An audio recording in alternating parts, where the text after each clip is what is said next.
నిర్గమాకాండము 34వ అధ్యాయము 10వ వచనము ఒకసారి చదువుకుందాము. నిర్గమాకాండము 34వ అధ్యాయము 10వ వచనము నేను చదువుతాను, వినండి. అందుకు ఆయన, ఇదిగో నేను ఒక నిబంధన చేయుచున్నాను, భూమి మీద ఎక్కడనైనను ఏ జనములోనైనను చేయబడని అద్భుతములు నీ ప్రజలందరి ఎదుట చేసెదను. నీవు ఏ ప్రజల నడుమనున్నావో ఆ ప్రజలందరూ యెహోవా కార్యము చూచెదరు. నేను నీ ఎడల చేయబోవునది భయంకరమైనది.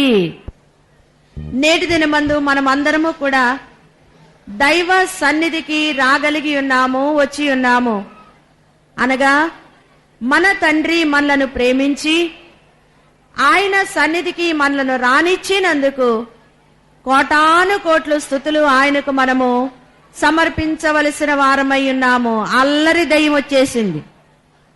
ఏ జనము మధ్యను చేయబడని కార్యములు ఈ జనము మధ్య నేను చేస్తానని వాగ్దానము చేసిన దేవుడు మహా అద్భుతమైన కార్యములను మన మధ్య చేస్తున్నారు గనుక సాక్ష్యముల ద్వారా దైవ శక్తిని రుచి చూచుచున్న వారలారా, ఈ క్రొత్త సంవత్సరములో మన దేవుడు మనకిచ్చేటువంటి గొప్ప కార్యములను ఒక్కసారి మనము తలంచి చూచినట్లయితే మన దైవజనులు మనకు నేర్పిన సంగతులను జ్ఞాపకము చేసుకుందాము. ప్రియులరా, మనమందరము కూడా దైవ సన్నిధికి వచ్చి ఉన్నాము. దైవజనులు మరి శారీర రీతిగా ఈ లోకములో ఉన్న దినములందు మరి సన్నిధి అనగా తెలియని వారు, అర్థము కానివారు సన్నిధి సన్నిధి అని మరి దైవజనులు చెప్తూ ఉంటే, లేక సేవకులు చెప్తూ ఉంటే, యాజకులు చెప్తూ ఉంటే అర్థము కాక సన్నిధి అంటే ఏంటి అన్నారంట. చెప్పే ఆయనకు కూడా అర్థము కాలేదు గనుక చెప్పిన వారి దగ్గరికి వెళ్లి, అయ్యా సన్నిధి అంటే బోధిస్తూ ఉన్నాను, వింటూ ఉన్నారు, తిరిగి ప్రశ్న వేస్తున్నారు, సన్నిధి అంటే ఏంటి అన్నారంట. దైవజనులు నవ్వుకుని సన్నిధి అంటే సరదా అన్నారంట. సరదానా? ఒకవేళ సరదాగా సన్నిధికి వస్తే ఏమైపోతాం? ఉన్న మర్యాద కాస్త పోద్ది. కాబట్టి సరదాగా సన్నిధి చెయ్యకూడదు. కానీ దైవజనుడు చెప్పిన మాటలో సరదా అనగా తండ్రితో మాట్లాడుట బిడ్డకు సరదా, అలాగే బిడ్డతో మాట్లాడుట తండ్రికి సరదా. ఆ సరదా తీసుకోవాలే కాని రోషము కలిగిన దేవుని సన్నిధికి సరదాగా వెళితే చాలా ప్రమాదము గనుక సరదా అన్నారంట. ఓహో సరదానా? సరదా అంటే ఏంటి అని మళ్ళీ ప్రశ్న వేస్తే, సరదా అంటే ఏమీ లేదు, పరదా అన్నారంట. పరదా అంటే తెర. కాబట్టి మానవునికి మధ్య ఒక తెర ఏర్పాటు చేస్తారు. ఎంతసేపు? జీలకర్ర బెల్లం పెట్టే వరకు. ఆ తర్వాత ఏమైపోద్ది? తెర తీసేస్తారు. అప్పుడు పెళ్లి కూతురు ఒకరినొకరు డైరెక్ట్ గా చూసుకుంటారు. కాబట్టి ఇక్కడ వరునికి వధువునకు మధ్య ఈ తెర అనేది ఉన్నది. ఆ తెర వారిద్దరూ చూసుకోకుండా పెళ్లి అయిపోలేదు గనుక నిశ్చయమైంది, పెళ్లి జరగబోతూ ఉంది, జరుగుతూ ఉంది, జరిగే వరకు తెర ఉండాల్సిందే అని చాలా గట్టిగా అటు ఇటు పట్టుకుంటారు. మీరందరూ చూసే ఉంటారు. అయితే ఈ తెరెందుకు అనే సంగతి మనం ఆలోచిస్తే, ఎవరినైనా వెళ్ళి అడిగితే ఏం చెప్తారో విని నాకు చెప్పండి. అయితే ఇక్కడ ఈ తెర అలాగు మరుగు చేసే తెర కాదు, కానీ బట్టబయలుగా తండ్రి బిడ్డతోనూ, బిడ్డ తండ్రితోనూ, వరుడు వధువుతోనూ, వధువు వరునితోనూ మాటలాడే సరదా ఈ తెరచాటునున్నట్లుగా మనము చూస్తున్నాము. దానినే సన్నిధి అన్నారు. కాబట్టి యెషయా గ్రంథము 55వ అధ్యాయము చదివితే దైవజనులు చెప్పిన మాట ఏంటి అంటే, ఈ అధ్యాయములో ఏమున్నది అని మనం ఆలోచిస్తే సన్నిధి ఉన్నది. అలాగే సన్నిధిలో ఉన్న సత్తువ ఉన్నది అన్నారు. కాబట్టి సన్నిధిలో ఏముందంట? అందరు చెప్పాలి, ఏముంది? సత్తువ. అంటే ఏంటి? అమ్మా ఈరోజు మొదటి వారం కదా, తోటకెళ్దాం రా అంటే సత్తువ లేనమ్మ ఏమంటది?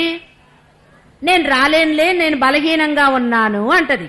కాబట్టి సత్తు రూపాయలన్నీ ఇంట్లో ఉంటే చెల్లే రూపాయలన్నీ తోటకొచ్చాయి, అవునా? కాబట్టి సత్తు అంటే చెల్లనిది, సత్తువ అంటే చెల్లేది. కాబట్టి మీరు బాగా మీ అధికారం చెల్లించుకుంటారు, అలాగే మీ మాటే చెల్లుద్ది గనక దైవా ఆగు అక్కడ, నేను ఎక్కడికి వెళ్తున్నాను?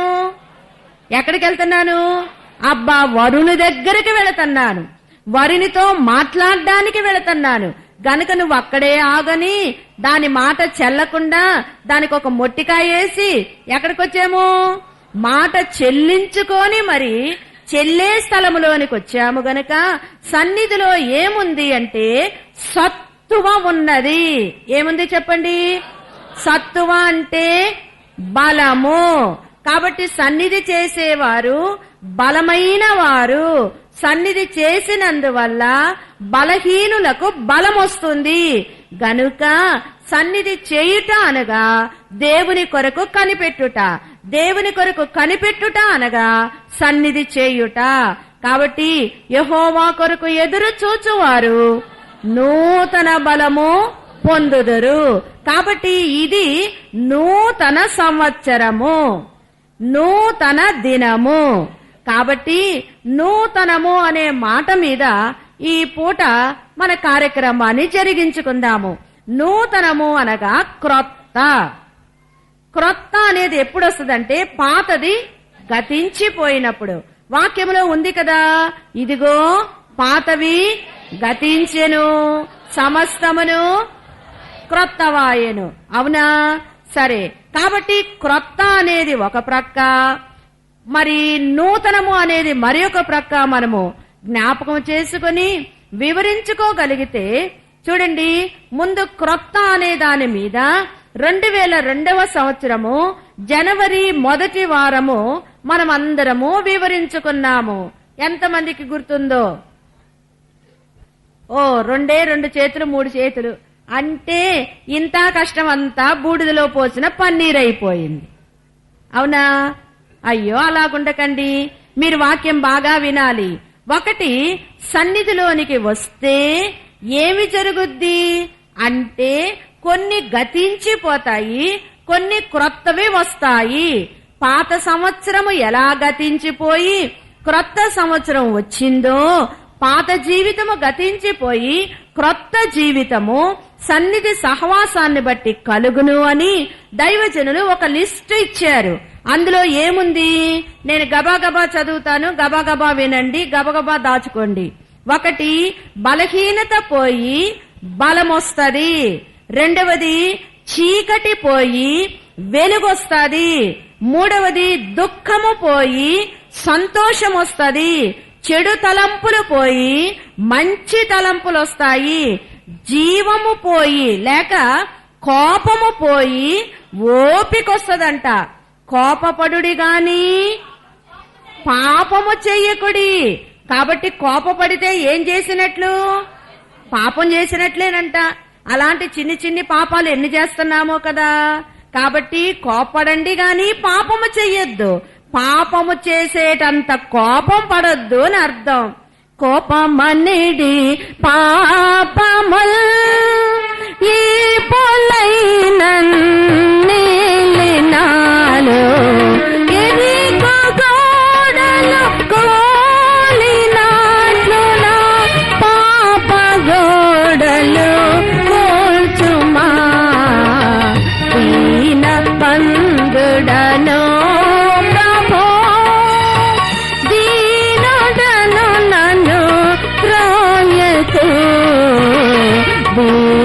బంధుడను ప్రభు కదా. కోపమనే పాపాలు ఎరికో గోడలంతున్నాయి అంట. పడేసొచ్చారా? పైగా కట్టుకోవడానికి వెళ్తున్నారా? మీరందరూ ఆ గోడలన్నీ పడేసి వచ్చారా? మళ్ళా కొత్తగా కట్టుకుందామా? వద్దు వద్దు. కట్టుకుంటారా? అయ్యో వద్దు. అయితే కోపము పోయి ఓపిక వస్తుందంట, అజ్ఞానము పోయి జ్ఞానం వస్తుంది, భయము పోయి ధైర్యం వస్తుంది. ఎలాంటి ధైర్యము? మన దైవజనులు వ్రాసారు, ధైర్యంబు గానందుము ఓ విశ్వాసి, ధైర్యంబు గానందుము. ధైర్యముతో దేవుని ఆత్మతో స్తుతించి, ధైర్యముతో దేవుని ఆత్మతో వచ్చిన శ్రమలలో ఆనందించుము.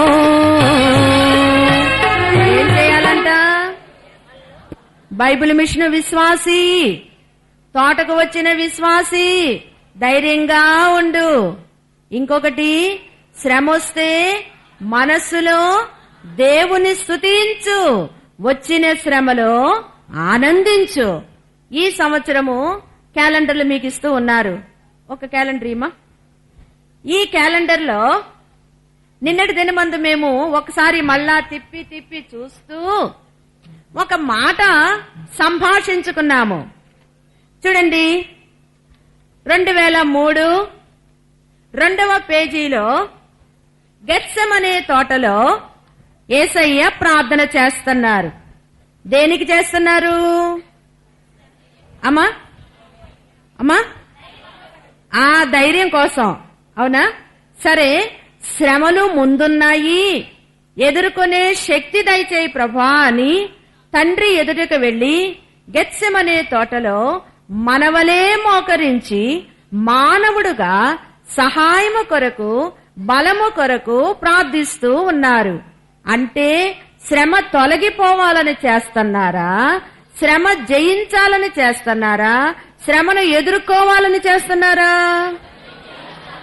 Very good. అయితే నిన్న చూస్తూ చూస్తూ ఒక మాట అనుకున్నాము. ఒక ఆయన, ఒక ఇంటాయన ఒక అమ్మాయిని అన్నారంట, చూడు చూడు, మనం అందరం ఏమో శ్రమకాలంలో ఉంటే మన అయ్యగారు ఏం చేస్తున్నారు? ఇక్కడున్న అయ్యగారు ఏం చేస్తున్నారు? నవ్వుతున్నారు. నవ్వొచ్చా? ఏడ్చే వాళ్ళని చూస్తే ఎవరన్నా నవ్వుతే ఎలా ఉంటదండి? ఎలాగొస్తుంది? ఏమొస్తుంది? కోపం వస్తుంది.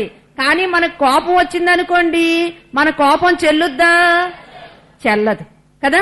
అయితే మేము అనుకున్నాము, మనం అందరము శ్రమలో ఉంటే, శ్రమ పడుతూ ఉంటే అయ్యగారు నవ్వుతూ ఉన్నారు అంటే, శ్రమ పడి పడి పడి, శ్రమ నువ్వు నన్నేం చేయగలిగావు?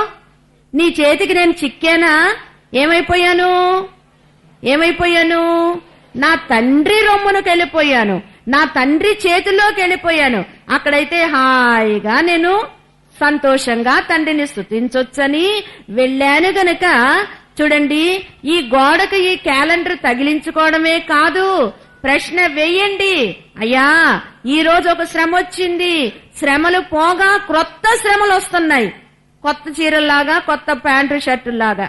కాబట్టి క్రొత్త శ్రమలు వస్తున్నాయి గనక క్రొత్త విశ్వాసం కావాలి, క్రొత్త ధైర్యం కావాలి, క్రొత్త భక్తి కావాలి, క్రొత్త నిరీక్షణ కావాలి గనక శ్రమలు పోగా క్రొత్త శ్రమలు వచ్చుచుండును. శ్రమలు పోతే క్రొత్త శ్రమలు వస్తున్నాయి ప్రభా. శ్రమలే మనము బ్రతుకు సమయం పొడుగునా శ్రమ పెట్టుచున్నవి, సౌఖ్యమేది మనకు తమలో కొందరిలో తలంచుకొనుచున్నారు.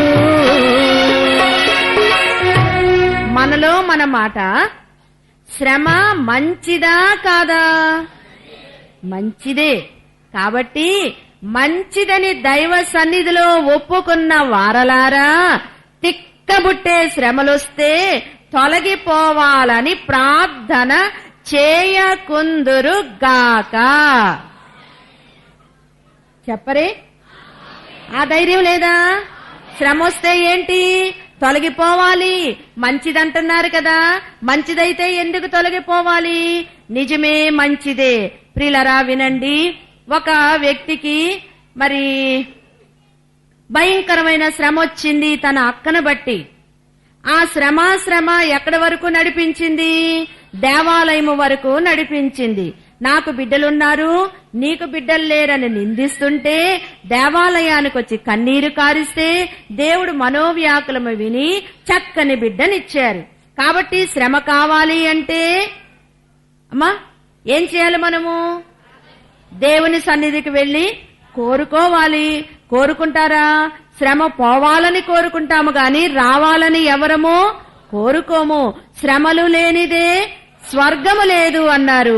శ్రమలు లేక స్వర్గము లేదు. ఏమి లేదు? శ్రమ లేకపోతే స్వర్గం లేదు. కాబట్టి ఇప్పుడు మనందరికీ స్వర్గం కావాలా, శ్రమ కావాలా? అమ్మా, ముందు శ్రమ కావాలి, తర్వాత స్వర్గం కావాలి కదండి. అయితే ఇక్కడ మనం చూస్తే చూడండి, మరి భయము పోయి ధైర్యం వస్తుంది. తప్పిదములు ఉన్నవారు దైవ సన్నిధికి వస్తే ఒప్పుకుంటారు. నిరాశ పోయి నిరీక్షణ వస్తుంది. విసుగుదల పోయి సహింపొస్తుంది. అవునా కదా? మీకు వస్తుందా? అంటే క్రొత్త వారం అయిపోతాము. ఇంకా చూస్తే మరి అనుమానము పోయి విశ్వాసం వస్తుంది. అలాగే కలత పోయి నెమ్మది వస్తుంది. పొరపాటులు సరి అయిపోతాయి. శోధన జయముగా మారిపోతుంది. శోధించబడిన మనము ఏమీ భయపడము. మనము దైవ సన్నిధిలో ఉన్నాము గనక శోధనలో మనకు జయం వస్తుంది. ఇంకా మనం చూసినట్లయితే అక్రమము చేసేవారు క్రమమైపోతారు, అంటే సరి అయిపోతారు, మంచి అయిపోతారు. సోమరి వారు చురుకుగా ఉంటారు. అంటే ఇవన్నీ కూడా దైవ సన్నిధి మనము చేసినందువల్ల పాతవన్నీ గతించి క్రొత్తవి వస్తవి అని ఈ క్రొత్త వాటిని మనము అందుకొనగలము గనక ఈ లిస్ట్ అంతా మీరు ఇంటికి వెళ్లి చదువుకోనండి. అయితే పాతవన్నీ పోవాలి అంటే మనం ఏం చేయాలి? ఊరికా సన్నిధికి వచ్చి కాసేపు అలా కళ్ళు మూసుకొని ఈలోగా నిద్ర వస్తే గురుకు పెట్టి నిద్రపోతే సన్నిధి చేయడం కాదు. ఏం చెయ్యాలంట? దైవ సన్నిధికి వెళ్లే మనము దైవ తలంపు కలిగి ఉండాలి. దైవ వాక్యాన్ని చదువుకోవాలి. చదివిన వాక్యాన్ని మనము బాగా ఆలోచించాలి. మరి దైవజనులు చెప్పినటువంటి మరికొన్ని మాటలు జ్ఞాపకం చేసుకుందాము. చూడండి, సన్నిధికి వెళ్లే వారలారా, సన్నిధి సహవాసము కోరుకునే వారలారా, మొదటిగా దేవుని వాక్యము బాగా చదవాలి. ఏం చేయాలి చెప్పాలి అందరూ? దేవుని వాక్యము బాగా చదవాలి. చదివినందువల్ల మనకెంతో ధైర్యం వస్తుంది, మనకెంతో నెమ్మది వస్తుంది. దేవుని వాక్యము మన ఆత్మకు ఆహారము. అంటే మన ఆత్మకు బలమై ఉన్నది గనక ఆహారము తినే వారికి తినగానే బలం రాదు. ఎప్పుడొస్తుంది? తిన్న అన్నము అరగాలి, అరిగిన తర్వాత రక్తముగా మార్చబడాలి, అప్పుడే మనిషికి బలం వస్తుంది గనక ఈ రోజు ఇంత అన్నం తిన్నాను, రేపొద్దుటే 1 కిలో బరువు రావాలంటే వస్తానా? రాదు. క్రమముగా తినగా తినగా బలం వచ్చినట్లు దేవుని వాక్యము కూడా చదవగా చదవగా గొప్ప బలం వస్తుంది. మరి ఇంతకు ముందు రోజుల్లో నా అనుభవాన్ని చెప్తున్నాను. భయంకరమైన తలనొప్పి వచ్చేది. ఎందుకు వచ్చేదో తెలియదు. నేను బాగానే ఉన్నాను కదా, ఎందుకు వస్తుంది అని ఆలోచిస్తే హడావుడిలో బైబిల్ చదవడం మర్చిపోయేదాన్ని. మనిషినే కదా నేను కూడా. మర్చిపోతే ఎందుకు వచ్చిన తలనొప్పి అని కూర్చొని ఆలోచిస్తే ఓహో ఈ రోజు బైబిల్ చదవలేదు కదా, అందుకే వచ్చింది. అయితే బుద్ధి తెచ్చుకొని చెంపలేసుకొని ప్రభా క్షమించు, ఇప్పుడు కూర్చొని చదువుతాను అని మనసు పెట్టి మనకిష్టం వచ్చినంతసేపు బైబిల్ చదివితే ఆ తలనొప్పి మటుమాయమైపోయేది. కాబట్టి తలనొప్పి రావడం మంచిదా కాదా? మంచిదే. మనిషిని ఏం చేసింది? సరిచేసింది, సరిదిద్దింది. గనుక కొన్ని కష్టాలు మానవులను సరిచేసేవై ఉన్నవి, కొన్ని శ్రమలు మానవులను దేవుని దగ్గరకు నడిపించేవై ఉన్నవి. గనక మొదటి పని బైబిల్ బాగా చదవాలి. రెండవది వివరించే సమయములో బాగా వినాలి. ఏదో కథలైతే వింటారు గాని వాక్యం దగ్గరకు వచ్చేసరికి అస్సలు వినరు. నాకేం అర్థమవుద్దమ్మా, నాకు చదువుందా ఏముందా అంటారు. చదువులేని నీకు వాక్యం అర్థం కాకపోతే కథలు ఎలా అర్థమవుతున్నాయి అన్నట్టే మనసు పెట్టి వినడం లేదన్నమాట. మనసు పెట్టి వింటే బాగా అర్థమవుతుంది.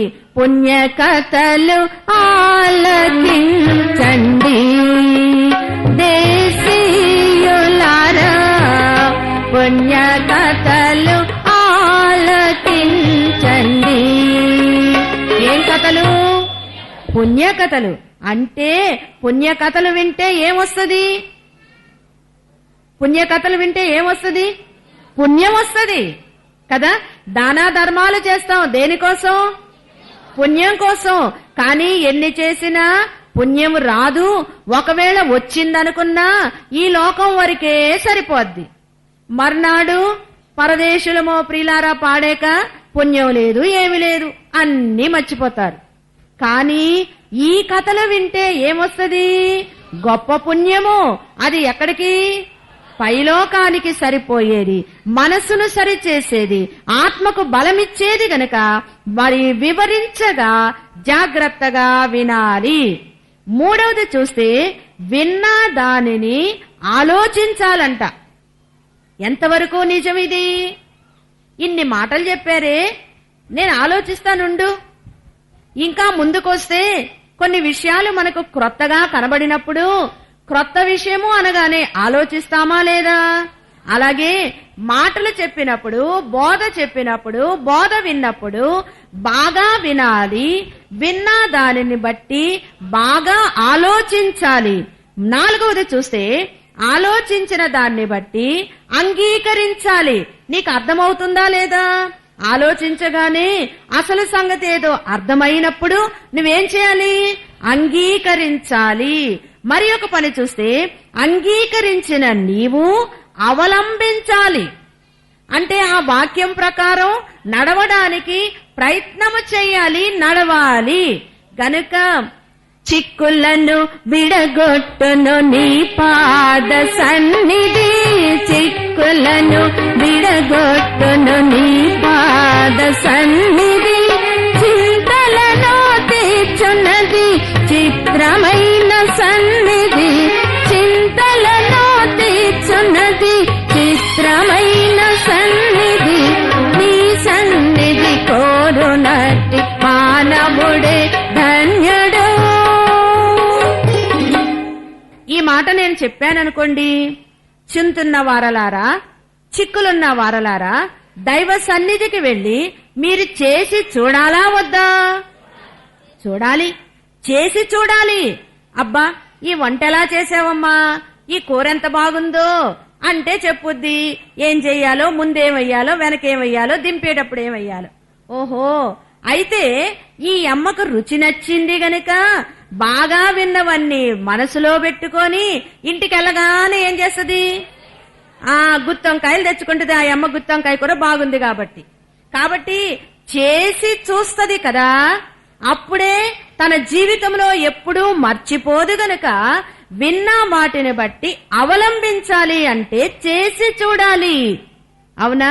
చేసి చూడారా దేవదాసయ్య గారు అన్నారు. ఏం చేసి? దైవ సన్నిధి. అవునా? చేసి చూడరాదా? ఊరికే నోరూరేటట్లు బాగుంది బాగుంది అని చెప్తుంటే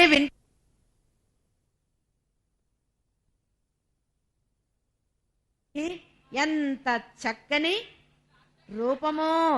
అచ్చంగా అలాంటి ద్రాక్ష గుత్తులు నా దగ్గర కూడా ఉన్నాయి. పైకి వెళ్ళి ఎవరన్నా తీసురండి అమ్మా, గదిలో ఉంది. ఒకరు వెళ్ళండి ఎవరు. అబ్బా చెప్పాలి అందరూ. ద్రాక్ష, అబ్బా ద్రాక్ష గుత్తులు కదా.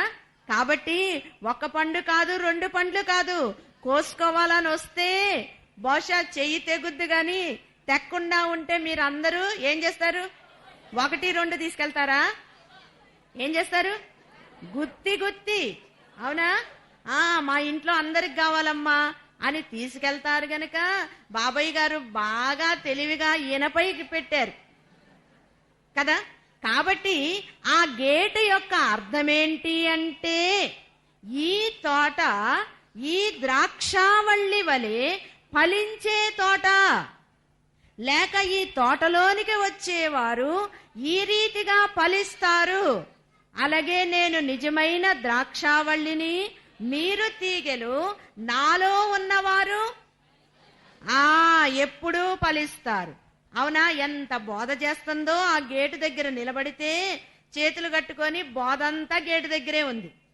అవునంటారా కాదా? కాబట్టి మరి నీటి కాలువల యోరన నాటబడినదై, అవునా? అక్కడ నీళ్ళ కాలమేముంది? బావిలో ఊట, దాసయ్య మాట కదా. ఆ ఫలింపుకు 2 వైపులా ఇలా వచ్చాయి, ఒక్కవైపే కాదు. చూసారా బాగా మీరు? చూసారా? కాబట్టి ఇటువైపు ఫలించే కొమ్మ ఎలా ఫలిస్తుంది? అబ్బా బావిలో ఊట కదా. ఇంకొకటో దాసయ్య మాట కదా. కాబట్టి మీరు కూడా ఆ ద్రాక్ష చెట్లు లాగే ఫలించి మీ గోడలన్నీ ఏం చేయాలి? అలా అంటే అలా ప్రాకి ప్రక్క ఇంటికి కూడా వెళ్ళాలి. అంటే యోసేపు వంటి దీవెన మనకు కూడా ఉండాలి. యోసేపు గారి దీవెన ద్రాక్షావల్లి లేక ఫలించే కొమ్మ అన్నారు. కాబట్టి ఇక్కడ ఫలించే ఈ కొమ్మ ఎక్కడి నుండి వచ్చింది? అబ్బా ఈ ద్రాక్ష తీగ మనకు ఎక్కడి నుండి వచ్చింది? అయ్యో రాజమండ్రి నుండి కదా. ఎక్కడి నుంచి తెచ్చేసావమ్మా ఇంత బాగా కాయలు వస్తున్నాయి అంటే ఎక్కడదో కాదమ్మా, ఈ ద్రాక్ష చెట్టు ఎక్కడిది? రాజమండ్రిదమ్మా. అందుకే బాగా కాస్తుంది. వాళ్ళకేమో నోరు ఊరిపోతుంది. అవునా? ఎంత బాగుందో చూసారా? దీనికి మొదలెక్కడు ఇక్కడ.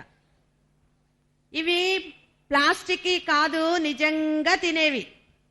సుమారు ఒక 15 రోజుల క్రిందట ఒకరింటికి ప్రార్థనకి వెళితే ఆ అమ్మ నాకు ఇచ్చారు. నాకు తినబుద్దవుక అందరిని ఊరిచ్చాలని నేను దాచిపెట్టాను. ఎంత చక్కగా ఉన్నాయో చూడండి. అక్కడ చూసిన పండ్లు కూడా ఇలాగున్నాయా లేవా? మీకు నమ్మబుద్ధి అవటం లేదేమో, ప్లాస్టిక్ అనుకుంటున్నారు. చూసారా? కాబట్టి మరి ఇక్కడ మనం చూసినట్లయితే ఈ ఫలించే ద్రాక్షావల్లి కొరకు వచ్చిన వారలారా, ఫలించాలని కోరుకున్న వారలారా, ఫలించాలి అంటే ఒక చిట్కా ఉంది. ఏంటి? ఆయన మీతో చెప్పునది చేయుడి. అప్పుడు మీరేమవుతారు? బాగా ఫలిస్తారు, బహుగా ఫలిస్తారు, ఇంకా గుత్తులు గుత్తులుగా ఫలిస్తారు. 1, 2 కాయలు కాదు, లెక్క పెట్టలేనన్ని దీవెనలతో ఫలిస్తారు. గనుక ఇక్కడ మనం చూస్తే గేటు దగ్గరున్నది ఒక గొప్ప బోధ. రెండవది పైన గోపురం దగ్గరున్నది ఇంకొక గొప్ప బోధ. చూసారా? మీరు పైకి గోపురానికి వెళ్ళి అబ్బా అసలు తిరిగి ఇంటికి కూడా వెళ్ళరు. కాబట్టి ఎంత చక్కని ద్వారము, ఆ ద్వారానికి ఎంత చక్కని కళ. ఆ చెక్కబడిన వానిని రోజు చూసి, ప్రభా ఈయన చూడ్డానికేమో పిచ్చుకున్నాడు, రోజు ఈ కత్తి ఒకటి ఉలిలాంటిది ఒకటి పట్టుకొని ఆ తలుపు మీద కూర్చొని రోజు చెక్కడమే పని అయింది. చెక్కి చెక్కి చెక్కి చూస్తే ఎంత చక్కని రూపము. పైన ఇలాగా అంటే ఏంటి? దోసిలొగ్గి వేడుకొనుట. దేవా రాజా పుత్రులమై తేజరిల్లుదాము అనే పాటలో దోసిలొగ్గి వేడుదము. ఎలాగా? దోసిలొగ్గి అంటే ఇచ్చేవారు ఇస్తారని తెలిసి ఇలా పడితే ఇస్తారా ఇవ్వరా? ఎంత కఠినులైనా ఇస్తారు. కాబట్టి దోసిలొగ్గి వేడుట. ఇంకొకటి సిలువ శరణు చొచ్చుట. ఆ క్రింద విప్పబడిన పరిశుద్ధ గ్రంథము, దాని మీద ఆయన మీతో చెప్పునది చేయుడి అనే మాట. ఆ క్రింద చెప్పింది చేస్తే, అనుకున్నది దొరికితే వెంటనే ఏం చేస్తాం? బూరలు పట్టుకొని గీతాలు పాడతాం. అవునా? ఎవరిలాగా? దేవదూతలలాగా. కాబట్టి క్రింద దూతపాట కావాలి అంటే పైన ఏం చేయాలి? మనము దోసిలొగ్గి వేడాలి. అలాగే సిలువ శరణు చొచ్చి వేడాలి అంటే సిలువ యొద్దకు వచ్చి సిలువను ధ్వజముగా పట్టుకొని అడిగిన వాటికి మరి నెరవేర్పు పొంది దేవునిని స్తుతించాలి గనుక ఎటుమూల చూచినా అంతా వాక్యమే, అంతా సువార్తే. ఇంత గొప్ప జ్ఞానము దేవుడిచ్చినందుకు దేవునిని మనం ఏం చేయాలి? ఎంతగానో స్తుతించాలి. గనుక ప్రియులారా, ఇక్కడ మనం చూస్తే ఒకటి, దేవుని వాక్యం బాగా చదవాలి. రెండవది, వివరించినప్పుడు బాగా వినాలి. మూడవది, బాగా ఆలోచించాలి. నాలుగవది, ఆలోచించిన దాన్ని అంగీకరించాలి. ఐదవది, అవలంబించాలి. ఆరవది, అనుభవించాలి. అవలంబించడం వేరు, అనుభవించడం వేరు. ఇప్పుడు మీరు చూడండి, ఇవి ఏం కాయలు అనుకుంటున్నారు కదా? ఆలోచించారు, ఇవి నిజమైనయా వట్టివా అని కదా? కాబట్టి ఆలోచిస్తే మీకు అర్థమైంది ఇవి నిజమైనవే. ఓ, నిజమైనవైతే వీటిని అనుభవించాలని ఉంటుందా లేదా? మీకు తినాలని నోరూరుతుందా లేదా? ఉంటది. అయితే ప్రియులారా, ఏడవది ఏంటి అంటే అనుభవించిన మనము సాక్ష్యము చెప్పాలి. కాబట్టి సాక్ష్యమును గురించిన విషయాలన్నీ పోయిన వారం మనం విన్నాము గనక అనుభవ సాక్ష్యము చాలా గొప్పది. ఇంకా కొద్ది సమయానికి ఒక ప్లీడర్ గారు అనగా ఒక లాయర్ గారు గొప్ప సాక్ష్యం చెప్పడానికి వస్తున్నారు. సుమారు బేతేలు గృహానికి వచ్చి 2 గంటల సేపు చెప్పాడండి నాకు. అయ్యా, ఇలాగని 2 గంటల తోటలో చెప్తే నిన్ను నన్ను కర్ర పట్టుకుని బయటికి నెడతారు బాబాయ్ గారు, 5 నిమిషాల్లో చెప్పాలి. ఎంత గొప్ప సాక్ష్యము అంటే మీరు కొంచెం సేపటికి వింటారు గనక అనుభవించిన సాక్ష్యాన్నే అనుభవ సాక్ష్యము అంటారు. అయితే ఈ దినమందు క్రొత్త అనే విషయాన్ని త్వరగా చదువుతాను వినండి. ద్వితీయోపదేశ కాండము 32:17లో ఒక చక్కని మాట ఉంది, చిత్రమైన మాట. ఏంటి అనగా, క్రొత్తగా పుట్టిన దేవతలకు బలి అర్పించుచున్నారు. ఏమనుంది చెప్పండి? ఎవరికండి? ఎవరికి? క్రొత్తగా పుట్టిన దేవతలు ఏం చేస్తున్నారంట? వాటికి బలి అర్పించుచూ ఉన్నారు. ఆ విషయాన్ని యెహోవా చూచెను. యెహోవా దానిని చూచెను అనే మాట ఉంది. క్రొత్త దేవతలు ఉన్నారా? ఈ మధ్య మీరు చూడడం లేదా? క్రొత్త యూనిఫామ్స్. అవునా? నల్ల బట్టలు కొందరు, ఎర్ర బట్టలు కొందరు, పసుపచ్చ బట్టలు కొందరు. ఇవన్నీ ఎవరు?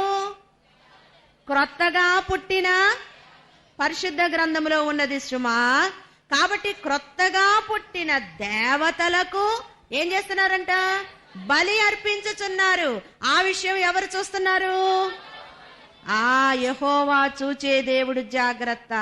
ఇక్కడికి వచ్చి బాగుండి ఇంటికెళ్ళి బట్టలు మార్చేశావంటే ఏమైపోద్ది? దేవుడు చూస్తున్నారు. ఆయన చూచే దేవుడు గనుక మనము భయము కలిగి ఉండాలి. ఇంకోటి చూస్తే క్రొత్తగా జన్మించిన శిశువుల వలె ఉండాలి. క్రొత్తగా పుట్టిన బిడ్డకు పాపము తెలుసా? అన్యాయం తెలుసా?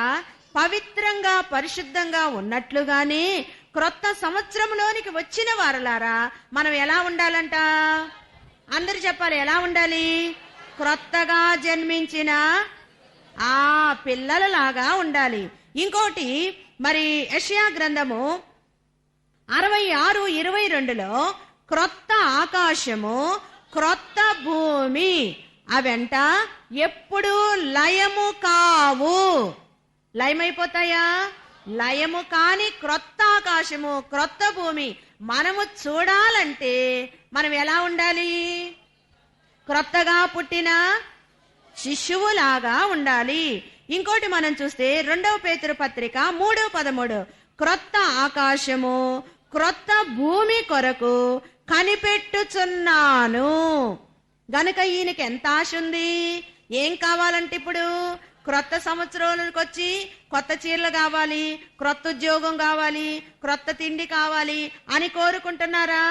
లేదు. ఏం కావాలంట? క్రొత్త ఆకాశము కొరకు క్రొత్త భూమి కొరకు కనిపెట్టుకుంటున్నాను. మరి ఒకటి చూస్తే ప్రకటన గ్రంథము 21:22లో మరి మనం చూసినట్లయితే క్రొత్త ఆకాశమును క్రొత్త భూమిని చూచితిని కదా. ఎంత చక్కని అనుభవమో కదా. అయితే మనము కూడా చూడాలని కోరుకుంటున్నాము కనుక మనమేం చేయాలి? క్రొత్త వారముగా మార్చబడాలి, మారిపోవాలి. ఇంకోటి మనం చూసినట్లయితే మత్తయి సువార్త 26:28లో క్రొత్త నిబంధన. అలాగే మరి ఒకటి చెప్పాలి, పాత నిబంధన కదా. ఇప్పుడు మనం ఏ కాలంలో ఉన్నాము? క్రొత్త నిబంధన కాలంలో ఉన్నాము. అయితే మరి ఒకటి చూసినట్లయితే మరి అపోస్తుడైన పౌలు కొరింథీయులకు వ్రాసిన 2వ పత్రిక 3:6లో క్రొత్త నిబంధనకు పరిచారకులముగా ఉన్నాము. ఎవరండి? మనమందరము. లేక దేవుని ఏర్పాటులో ఉన్న జనాంగము, పిల్లలు, యాజకులు, అభిషక్తులు, సేవకులు, సేవకురాండ్రు అందరము కూడా దేనికి సాక్షులముగా ఉన్నాము? క్రొత్త నిబంధనకు సాక్షులముగా ఉన్నాము. ఇంకోటి మనం చూసినట్లయితే మరి యెషయా గ్రంథము 62:3లో చూస్తే యెహోవా నియమింపబోవు క్రొత్త పేరు నీకు పెట్టెదను. అవునా? పేరెప్పుడు మారిపోద్ది? బాప్తిసం తీసుకున్నప్పుడా? మీరు మాట్లాడుకుంటూ ఉంటారే అప్పుడప్పుడు, నేను అనుకున్నది గాని జరగకపోతే నా పేరు మార్చుకుంటాను. అవునా? అలాంటి పౌరుషం కలిగిన వారు ఉన్నారా లేరా? ఉంటే చెయ్యొద్దండి. అబ్బా, ఒక్కళ్ళకి కూడా పౌరుషం లేదా? అయ్యో సిగ్గు. పోనీ లేకపోతే నేర్చుకోండి, తగిలించుకొని అంటించుకొని వెళ్ళండి. నిన్న ఒక అమ్మ మాకు దేవాలయంలో సాక్ష్యం చెప్పింది. ఆ అమ్మ ఉందో ఎక్కడుందో మీ మధ్యలో అన్నది, అమ్మా నాకు ఇంతకు ముందు చాలా గర్వం, నేను ఒక పెద్ద రౌడీయిజంతో ఉన్నాను అని చెప్పింది. ఆమె వాడిన మాట ఉన్నాను, కానీ నేను తోటకొచ్చాక మారిపోయాను. నా నోటికి కళ్ళెం వేసేశారు. ఇప్పుడు నేనేమైపోయాను? సాధువైపోయాను. ఒకప్పుడు ఎలాగున్నాను అలాగున్నాను అని సాక్ష్యం చెప్పి, ఎందుకు వచ్చావు అసలు తోటకి? ఆ బుద్ధి నీకుంటే అంటే రోడ్డు మీద వెళుతూ ఉంటే బహుశా ఆవు మీద ఏమి చూపించిందో ఆమె గరాణ, వెంటనే ఆవు వచ్చి ఏం చేసింది? పొడిచిందంట. పొడవుగానే ఈ వేలుకు దెబ్బ తగిలింది. తగిలిన ఆ దెబ్బ చెయ్యి కుళ్ళిపోయింది. డాక్టర్ గారి దగ్గరికి వెళ్ళారు, గుంటూరులోనే ఎముకల డాక్టర్ గారు. అమ్మా నీ చెయ్యి కుళ్ళిపోయింది కనుక ఇక్కడ వరకు తీసేయాలి అన్నారు. చెయ్యి తీసేస్తే ఇంకా పౌరుషం ఏముంటది? ఉండదు కదా. కాబట్టి వేదన పడి, అయ్యో అందరూ చెప్పుకుంటున్నారు కదా తోట అని, అదేంటో చూద్దామని అదే పౌరుషంతో వచ్చిందంటండి. ఎంత గట్టిదో కదా ఆడమనిషి అయినా, అవునా కదా? అంత గట్టితనంగా వచ్చి బోధ వినేది కాదంట, లోపల కూర్చునేది కాదంట. ఆ మామిడి చెట్టు కింద కూర్చొని తెచ్చుకున్న అన్నమేదో తిని కొంచెంసేపు కబుర్లు చెప్పుకొని మర్యాదగా ఇంటికెళ్ళేది. అంటే ఇక వాక్యం లేదు, దీవెన లేదు, బోధ లేదు, ఏమీ లేదు. కానీ రాగా రాగా రాగా తన వ్యాధి ఎక్కువ కాగా అప్పుడు వాక్యం మీద మనస్సు పెట్టింది. ఆ వాక్యం తన అంతరంగంలోకి వెళ్ళింది. ఆ బిడ్డను బాగా మార్చివేసింది. కనుక ఇప్పుడు ఆమె పేరు మార్చబడలేదు. అదిగో వస్తుందండి దమ్మా. కాలబంధమున నావరించగా అందుడనయ్యే సయ్యను ఎరుగనైతిని. అంధకార బంధమున నా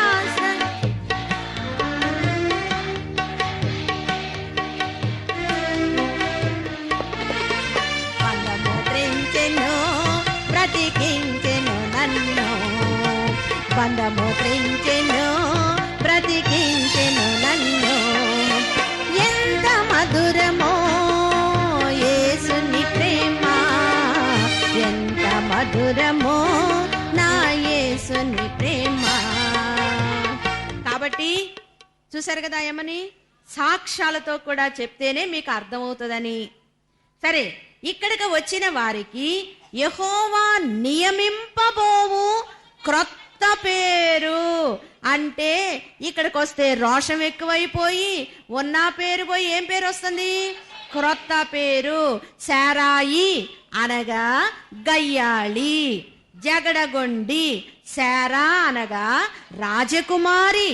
ఆమె రాజకుమారి అవ్వాలి అంటే ఏం చేయాలి? పేరు మారాలి. గనక పేరు మారినట్లుగా చూస్తున్నాము. గనక ప్రియులారా, యెహోవా నియమింపబోవు క్రొత్త పేరు నీకు పెట్టెదను లేక పెట్టబడును.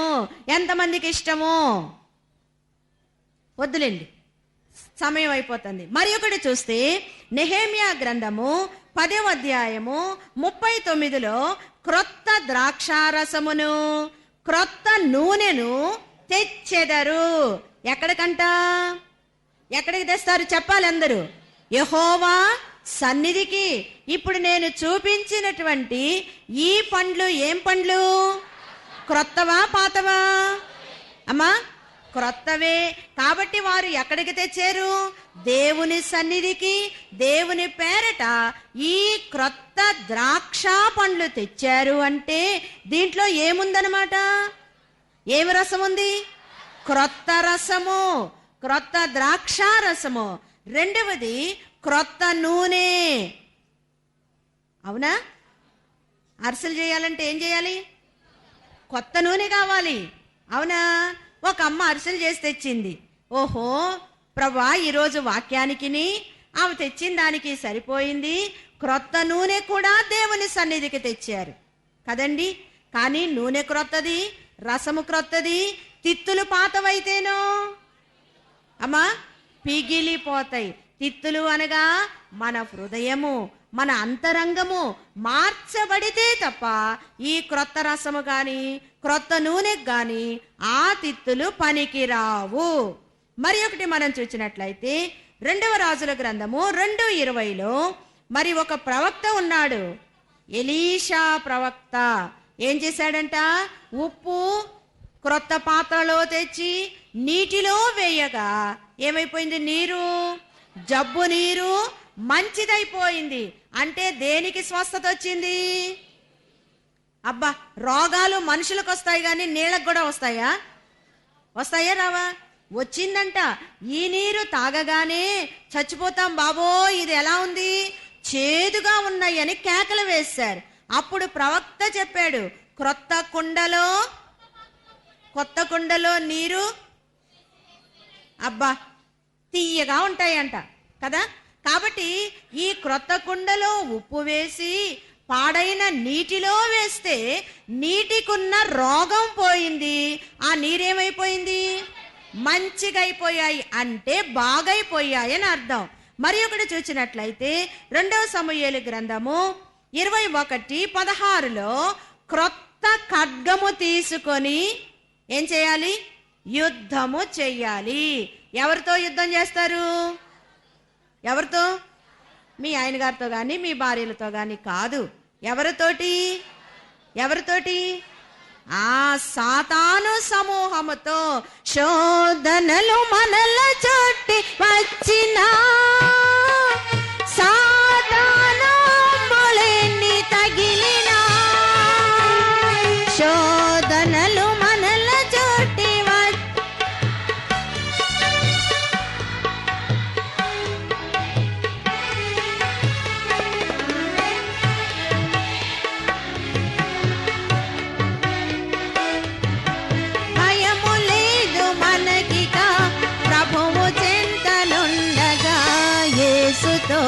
జీవిగాను వెడలను. కాబట్టి క్రొత్త సంవత్సరం అందు క్రొత్తగా వచ్చిన వారలారా, మీరు వెళుతూ వెళుతూ ఏం తీసుకెళ్ళండి? అబ్బా, ఏం ఖడ్గం? రెండంచుల వాడి అయినా ఈ ఖడ్గము. అవునా? మాకుందులేండి, మా ఇళ్లలో ఉన్నాయిలేండి కత్తులు కటారులు. కాదు, మరలా తీసుకువెళ్ళండి, లేని వారికి ఇవ్వండి, జీవితం అంతా మీ పేరు చెప్పుకుంటారు. ఏమి ఖడ్గం కొనుకెళ్ళండి? క్రొత్త ఖడ్గము. ఏంటి? వాక్యమనే ఖడ్గము. మరి ఒకటి మనం చూస్తే 2వ సమూయేలు గ్రంథము 6:7 క్రొత్త బండి అంటే గబా గబా నడవకపోతే ఏమంటారండి? బాగా నడిచేమా గబగబా నడవనామని చూసి ఏమంటారు? ఏంటి బండి కదలడం లేదు అంటారు. ఎవరి బండి? మనిషే బండి, నడవలేని బండి. ఎవరు? మనమే కదా. బాధ వస్తే నడవలేము, కష్టం వస్తే నడవలేము.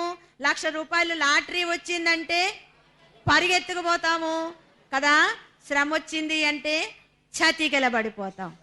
కానీ క్రొత్త బండి మందసము మోయుటకు దేవుడు ఏర్పరచుకున్నారు గనుక బైబిల్ మిషన్ అనే మందసమును మోయుటకు ఇష్టపడే వారలారా, క్రొత్త బండిలాగా ఉండండి. ఉంటారా? ఉండరా? క్రొత్త సంవత్సరం కదా, ఎలా ఉండాలి? కొత్త బండిలాగా ఉండండి. అప్పుడు మీరు బాగా వేగంగా పరిగెత్తగలరు, బైబిల్ మిషన్ అనేకులకు అంటించగలరు. మరి ఒకటి చూస్తే ఆ క్రొత్త బండినంట ఎలా మోయాలి? ఎవరు మోయాలి అంటే కాడి మోయని పాడి ఆవులు. చెప్పాలి. కాడి మోయని. కాడి మోయనివి అంటే సుకుమారంగా ఉండేవి, ఎప్పుడు దెబ్బలు తిననివి, శ్రమ అంటే ఏంటో తెలియనివి. ఏం మొయ్యాలంట? కొత్త బండి మొయ్యాలి. అవునా? ఇంకొకటి పాడి ఆవులు అంటే, పాడి ఆవులు అంటే ఏంటి? పాలిచ్చేవి. పాలిచ్చే ఆవులకు ఏముంటాయి? పిల్లలుంటాయి కదా. కాబట్టి ఈ పిల్లల్నేమో ఇంట్లో వదిలేసి ఏం చేయాలంట? పాలిచ్చే ఆవులు పాలివ్వకుండా, బిడ్డల్ని చూసుకోకుండా ఈ బండి మోయడానికి రావాలి. ఎంత న్యాయం? న్యాయమేనా? న్యాయమేనా? సరే, అయితే తర్వాత ఏం జరుగుద్దంట? తీరా బండిని మోసుకొచ్చి అక్కడ విడిచిపెట్టాక ఏ బండి అయితే, ఏ పశువైతే, ఏ పాడి ఆవైతే ఆ యొక్క కాడిని మోయలేని స్థితి కలిగి మరీ బండిని మోసిందో దాన్ని ఏం చేస్తారంట? అమాంతంగా బలి అర్పించేస్తారు. ఇక ఈ పిల్లలకు ఎవరు దిక్కుంటారు? ఉంటారా? ఎవరన్నా దిక్కుంటారా? కానీ నడవండి, పదండి, నీ పిల్లల సంగతి నేను చూసుకుంటాను అంటారు యేసయ్య. అవునా కాదా? కాబట్టి జబ్బుగున్నా ఉన్నోళ్ళని మంచంలో పండుకోబెట్టి, ఈరోజు మొదటి వారం కదా, నేను వెళతాను, కొంచెం తింటాను, చెంగులో మూట కట్టుకొని వస్తాను, దీవెనలు అంటే నమ్మి పంపారు మనలందరినీ. కాబట్టి రాగల బండ్లన్నీ వస్తే, రాలేనివన్నీ ఇంట్లో ఉంటే వచ్చిన వారేం చేయాలి? రాలేని వారికి మూటగట్టుకు వెళ్ళాలి. కానీ ప్రియులారా, క్రొత్త బండి. ఇంకోటి చూసినట్లయితే 1 సమూయేలు గ్రంథము 10వ అధ్యాయము 9వ వచనములో, యెహోవా ఆత్మ నీ మీదికి వచ్చును, అప్పుడు నీకు ఏమొస్తుందంటండి? క్రొత్త మనస్సు. ఏమొస్తుందంట? ఎక్కడికి వస్తే అమ్మా? దేవుని సన్నిధికి వస్తే అప్పుడు ఏమవుతుందంట? యెహోవా ఆత్మ నీ మీదికి వచ్చును, అప్పుడు నీకు క్రొత్త మనస్సు వచ్చును. అదేంటో ఇంటికి వెళ్తే గాని తేలిపోదు. అవునంటారా కదా? సరే, ఇప్పటి వరకు క్రొత్త క్రొత్త క్రొత్త అని చదువుకున్నాము. ఇప్పుడు నూతనము అనే దగ్గరకు వచ్చేస్తే యెహెజ్కేలు గ్రంథము 18:31 చూస్తే, అక్రమ క్రియలను విడిచి నూతన హృదయము తెచ్చుకొనుడి. ఏం విడిచిపెట్టేయండి? అక్రమ క్రియలు అనగా దేవునికి ఇష్టము లేని పనులు విడిచిపెట్టేసి ఏం చేయండి? మీరు నూతన హృదయము. ఏం హృదయం చెప్పండి? నూతన హృదయము తెచ్చుకొనుడి. మరి ఒకటి చూస్తే నూతన బుద్ధి కూడా తెచ్చుకోండి. హృదయం బాగానే ఉంది, నూతనంగానే ఉంది, బుద్ధి మారకపోతే ప్రయోజనం లేదు. కాబట్టి ఇంటిలో నుండి వెళ్ళిపోయినటువంటి కుమారుడు మనసు మార్చుకున్నాడు. ఇంకేం మార్చుకున్నాడు? బుద్ధి కూడా మార్చుకున్నాడు. అవునా? ఎట్లా వచ్చింది మార్పు? ఎలా వచ్చింది మార్పు? ఎలా వచ్చింది? శ్రమను బట్టి. ఏంటి ఆ శ్రమ? పందులతో కలిసి ఆ పందులు తినే చెరుకు గడలు తినాలనిపించి ఆకలికి ఓర్చుకోలేక చెరుకు ముక్క తింటే ఆకలి తీరుద్దని తినబోతుంటే ఆ పందులు ఏం చేసినాయంట? లెక్కగా తలా 2 ఇచ్చాడు మా యజమాని. నీకు సిగ్గులేదా? మేం తినే చెరుకు గడలు నువ్వు తింటావా అని ఒక్క తన్ను తన్నేసినాయంట. అప్పుడేమొచ్చింది? ఒక్క దెబ్బకు బోరుడంత బుద్ధి వచ్చింది. ఎంత బుద్ధి వచ్చింది? ఇంకా అక్కడ ఉండబుద్ధి కాలేదు. ప్రియులారా, చరిత్రలో అంటారు, ఒకవేళ నేను ఒక చిన్ని ఉదాహరణ చెప్తాను, మీరు నవ్వకండి. ఇంతకుముందు మా ఇంట్లో ఒక చిన్ని పాప పనిచేసేది. పండగప్పుడు చాలా మిగిలిపోతాయి కదా అరటిపళ్ళు అలాంటివన్నీ. 1 రోజు 2 రోజులు బాగుంటాయి, 3వ రోజు ఏమైపోతాయి? నల్లగైపోతాయి. మనుషులను తినలేము. అందుకేం చేస్తాం? తీసుకెళ్ళి గేదెలకు వేసేస్తాం కదా. అయితే ఆ రోజు కూడా ఎక్కువ పండ్లు మిగిలిపోతే ఆ అమ్మాయి చేతికిచ్చి, అప్పుడు గేదెలు ఉండేవి, వెళ్ళి వేసేసి రమ్మన్నాం. ఈ అమ్మాయి ఏం చేసింది? అక్కడికి వెళ్ళి కూర్చొని అందులో ఇంకా బాగున్నవి ఉంటాయి కదా, తీసుకొని తింటుంది వాటికి వేయకుండా. ఈలోగా ఆ గేదె అరవడం మొదలేసింది. ఏంటి అరుస్తుంది ఇంత గట్టిగా అని బయటకు వచ్చి తొంగి చూస్తే వాటికి వేసి రమ్మని చెప్తే ఈ అమ్మాయి అక్కడ కూర్చొని తింటుంది. వాటికి ఎంత కోపం వచ్చిందో. మా కోసమని ఇచ్చి పంపిస్తే నువ్వు తింటున్నావా అని ఏం చేసింది? గట్టిగా అరిచేసింది. అయితే ప్రియులారా, ఇక్కడ ఆ పందులకు మేత వేస్తున్నప్పుడు ఒకవేళ వాటిని తినకుండా వీరు తిన్నారనుకోండి, కావలి కాసేవారు ఏం చేయాలంటే తర్వాత యజమాని దగ్గరికి వెళ్ళి కొరడా దెబ్బలు తినాలంట. ఆ కొరడా దెబ్బలు తినకుండానే ఇవేం చేసినాయి? దయదలచి ఒక దెబ్బ కొట్టిని. ఆ దెబ్బకి ఏమొచ్చేసింది? బుద్ధి వచ్చేసింది. అప్పుడు ఏమంటున్నాడు? నా తండ్రి దగ్గర అనేకులకు కావలసినంత భోజనం ఉంది. నేను వెళ్ళి, నా తండ్రి, నేను పరలోకమునకు విరోధముగా నీ ఎదుట పాపం చేశాను గనుక నన్ను నీ కుమారులలో ఒకనిగా ఎంచవద్దు, నీ పనివారిలో ఒకనిగా పెట్టుకోమని అంటాను అనుకున్నాడు. బుద్ధి వచ్చింది గనక ఇవన్నీ అనుకున్నాడు. బుద్ధి లేకపోతే అనుకుంటాడా? కాబట్టి హృదయము మార్చబడిన వారలారా, ఆ కుమారుని వలె మనం ఏం తెచ్చుకోవాలి? బుద్ధి తెచ్చుకోవాలి. అంటే ఎక్కడికి వెళ్ళాలి? ఎక్కడికి వెళ్ళాలి? చీమల దగ్గరకు.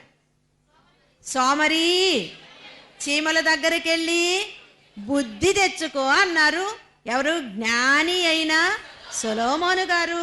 అవునా? చీమల దగ్గరికి వెళ్ళి కూర్చొని బుద్ధి రాలేదంటే రాదు. అలా చెప్పానని వెళ్ళి చీమల పుట్ట దగ్గర కూర్చోబాకండి.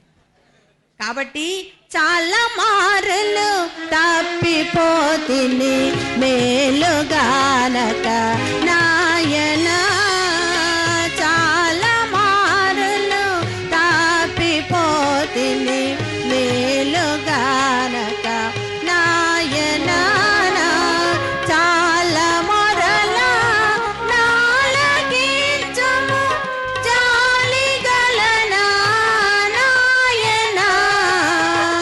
కాబట్టి చాలా మార్లు అనుకున్నాను కానీ రాలేకపోతున్నాను, ఇప్పుడు వచ్చాను అన్నాడు. బాగానే ఉంది. వెళ్ళేటప్పుడు కొడుకు ముద్దొచ్చాడా? వెళ్ళేటప్పుడు ముద్దు పెట్టుకున్నాడా తండ్రి? ముద్దు పెట్టుకోలేదు. కానీ వచ్చేటప్పుడు పరిగెత్తుకొని వెళ్ళి మెడ మీద పడి ముద్దు పెట్టుకున్నాడు. ఎలా ముద్దొచ్చాడు? పెరిగిపోయిన గడ్డం, చిరిగిపోయిన బట్టలు, జిడ్డు కారే మోకం. ఎలాగున్నాడండి? ముద్దుగున్నాడా? చీచి,